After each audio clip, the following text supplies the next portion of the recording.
Albert Tei has released photos which he claims show that balaclava-clad MACC officers raised weapons during the raid at his residence. Meanwhile, C4 Center has joined the growing calls from civil society for the government to set up a Royal Commission of Inquiry to investigate all allegations related to the MACC. This and more on KiniNews. Businessperson Albert Tei, who exposed the Sabah mining scandal, today released 2 images to the media, allegedly showing armed MACC officers at his residence during his arrest last November. The images, which are identical, showed what looked like 2 individuals in tactical gear and balaclavas standing on a staircase, with one of them appearing to be holding something in his hands. In a press conference held outside the KL Core Complex, Tei said he believes the images support his claim that balaclava-clad MACC officers pointed pistols at him, his wife, mother-in-law, and the family's domestic helper during his arrest on November 28th. He pointed out that the images clearly resemble the layout of his semi-detached house in Puchong. According to Tei, the images were sent to him on March 9th via WhatsApp by an unidentified person using a Cambodian registered mobile phone number. Selepas saya terima gambar ini, saya berulang kali saya tanya, siapa kamu? Adakah kamu daripada pegawai SPRM? Dan saya telah mengambil gambar. Ini adalah gambar daripada telefon bimbit saya. Saya telah print out untuk memastikan bahawa, untuk menunjukkan ini adalah gambar rumah saya. Dan orang ni, dia catat pula anjing saya di sana. Saya faham tindakannya kerana dia tak mau sesiapa menuduh bahawa gambar ini adalah gambar AI. Kan, ini adalah gambar anjing German Shepherd saya. Malaysiakini has reached out to MACC for comments. Yesterday, Tei told Malaysiakini that he had lodged a police report about the images and said he suspects the pictures were captured from a video recording. MACC Chief Commissioner Azam Baki had previously denied that a firearm was pointed at Tei's head during his arrest. The MACC has also lodged a police report over what it described as slander. DAP Secretary General Anthony Loke said that although the party failed to persuade the cabinet to set up an RCI, authorities have nevertheless expanded investigations into the alleged corporate mafia. He stressed that since investigations are underway, there must eventually be an outcome, and DAP will continue to follow up on the matter.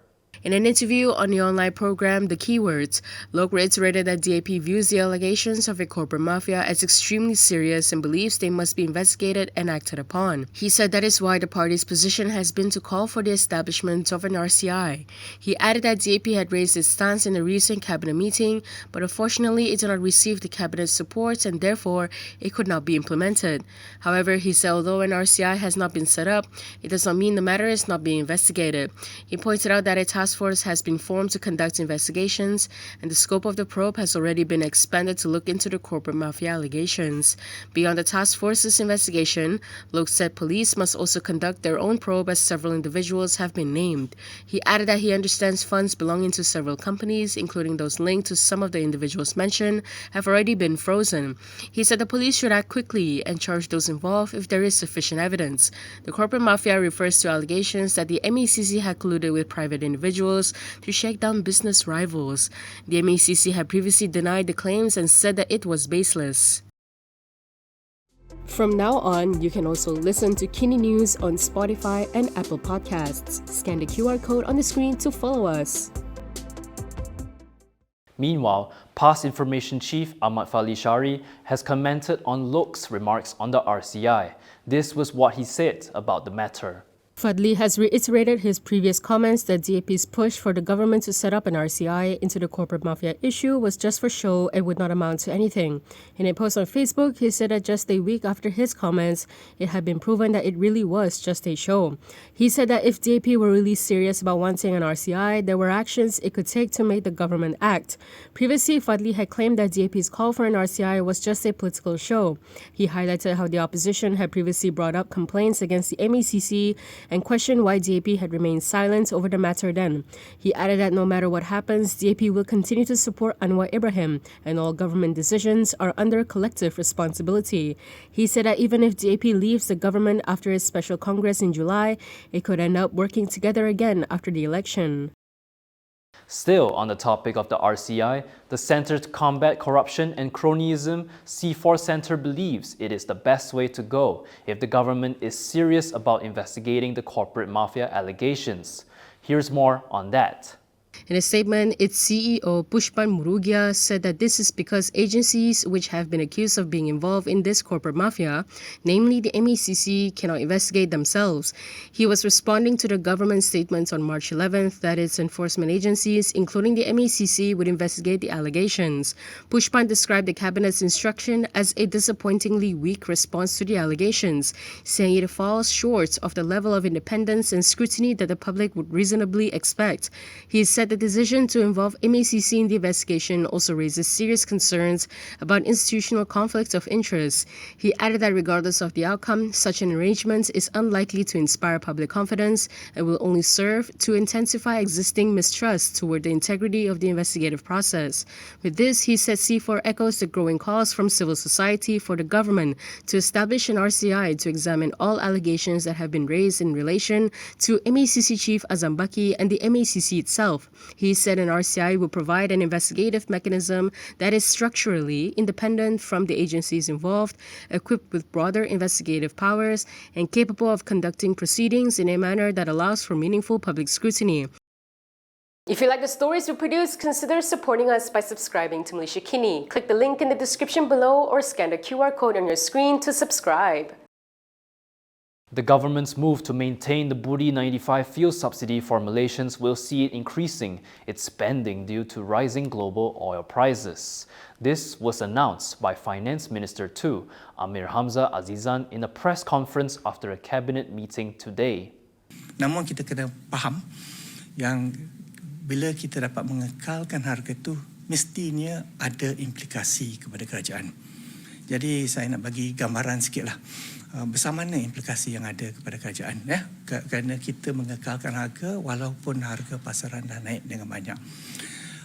Kita kira dari segi apa yang berlaku sekarang, kenaikan harga minyak bermakna kita punya subsidi itu naik lebih kurang 2 bilion ringgit berbanding 700 juta yang sebelum ni kita bayar. Untuk petrol dan untuk diesel dah naik sampai 1 bilion ringgit. Ni kerana kita nak mengekalkan harga, kerana kita rasa penting untuk rakyat ada kesemambungan. Beban ni kita rasa kita boleh menampungnya kerana kita telah buat banyak reformasi fiskal dan konsolidasi fiskal yang kita buat dalam 3 tahun Kerajaan Melani memerintah ni. Dan alhamdulillah ruang itu kita pakai. Charles Santiago has told ministers to consider resigning if there is no action by the government over the temple issues. Former DAP lawmaker Charles Santiago has urged ministers whose concerns about issues involving Hindu temples have seemingly been ignored to consider whether they should remain in the cabinet. He said at the moment the government appears unwilling to listen in any meaningful way, and the statements by these ministers risk reinforcing the perception that they have little real influence within the cabinet. He added that if within the next week nothing concrete emerges in terms of a firm decision or clear policy direction, these ministers should seriously consider whether remaining in the cabinet serves any purpose. Charles told Malaysiakini that a resignation would be a powerful signal that the concerns of the community cannot simply be noted and ignored. Charles' remarks came after Digital Minister and DAP Chairperson Gobind Singh urged police to act immediately against those accused of desecrating sacred Hindu symbols following a cabinet discussion on the matter. Human Resources Minister R. Ramanan and Entrepreneur and Cooperative Development Minister Stephen Sim have pledged to raise concerns over racial and religious provocation during the cabinet meeting. Ramanan also warned of a small group allegedly being paid to incite racial tension. Despite these warnings, Charles argued that the government has yet to demonstrate a clear and decisive stance on an issue which is causing deep unease within the Indian community. And that is all from me today. For more stories, you can go to Kinitv.com. You can also follow us on Instagram, X, YouTube, and Facebook for the latest news updates. I'm John. Thanks for watching.